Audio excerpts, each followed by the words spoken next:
L'été est déjà très chaud à Milan et les rossoneri continuent de s'activer sur le marché des transferts. On vous explique ça tout de suite.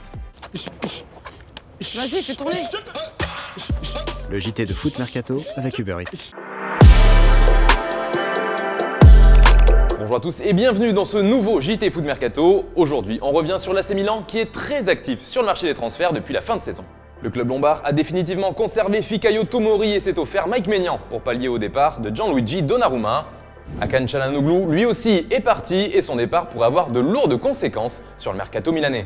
En effet, les rossoneri multiplient les pistes au milieu de terrain et comptent bien se renforcer. Et le dernier nom à être évoqué n'est autre que celui d'Isco. Le milieu de terrain espagnol n'est pas vraiment dans les petits papiers de Carlo Ancelotti et ne serait pas contre une nouvelle aventure. Son profil intéresse beaucoup les dirigeants italiens, attention toutefois à la concurrence du Séville FC sur ce dossier. Et puis il y a également la possibilité de conserver Brahim Diaz qui était prêté par le Real Madrid. C'est la volonté du board milanais qui demanderait un second prêt pour le jeune joueur de la Casablanca. Autre joueur très apprécié en Lombardie, c'est Marcel Sabitzer. Plusieurs écuries européennes sont sur le coup comme Arsenal ou l'AS Roma. Sa clause libératoire s'élève à 50 millions d'euros, mais Leipzig serait ouvert aux négociations.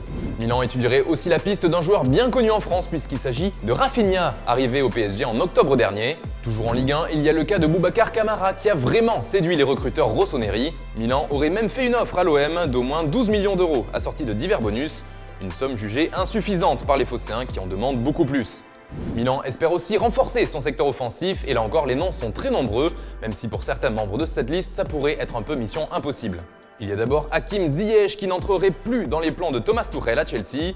Il plaît beaucoup au dauphin de Serie A qui veut frapper fort pour son retour en Ligue des Champions après des années d'absence. Milan penserait aussi à Dusan Tadic, l'une des grandes révélations de l'Ajax ces dernières années, mais là encore pour l'instant aucune offre n'a été faite. En tout cas du côté d'Amsterdam, il y a des dirigeants qui chantent « Notre joueur n'est pas à vendre ».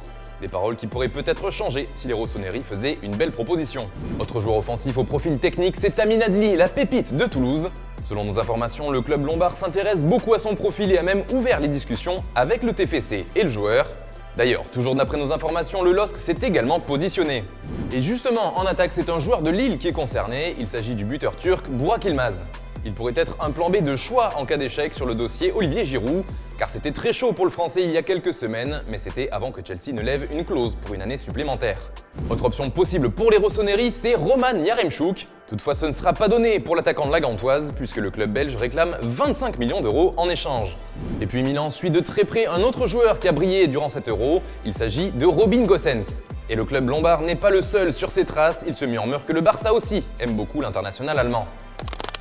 Dans le reste de l'actu mercato, ça brûle pour Sergio Ramos au PSG. Le défenseur central est d'accord avec le club de la capitale pour un contrat de 2 ans. Il passe à sa visite médicale mercredi et devrait s'engager avec Paris jeudi au plus tard. Et puis toujours à Paris, c'est quasiment bouclé pour Achraf Hakimi. On vous en parle depuis très longtemps et il vient de passer sa visite médicale avec succès. Il va s'engager avec le PSG pour les 5 prochaines saisons. C'est enfin officiel pour Matteo Guendouzi à l'OM, le jeune milieu de terrain vient de signer son prêt avec option d'achat du côté de Marseille. Il était attendu depuis plusieurs jours sur la Canebière où il portera le numéro 6. D'ailleurs, que pensez-vous de cette opération? Guendouzi, est-ce vraiment une bonne pioche pour l'OM? C'est la question du jour, vous nous donnez votre avis dans les commentaires. Et puis Łukasz Podolski continue sa carrière à 36 ans. Il a pris la direction de la Pologne où il s'est engagé avec le Górnik Zabrze. Loïs Diony quitte le SKO d'Angers. Il est prêté à l'Étoile Rouge de Belgrade pour une saison avec option d'achat. Stéphane Mitrovic quitte lui aussi la France et Strasbourg. Il est transféré à Retafe où il s'engage pour les 3 prochaines saisons.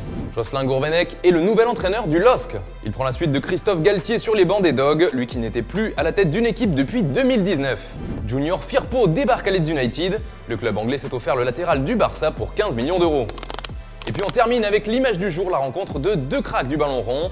Ronaldinho et Paul Pogba se sont rencontrés dans un établissement de nuit, le sourire aux lèvres. On rappelle quand même que tout abus d'alcool est dangereux pour la santé.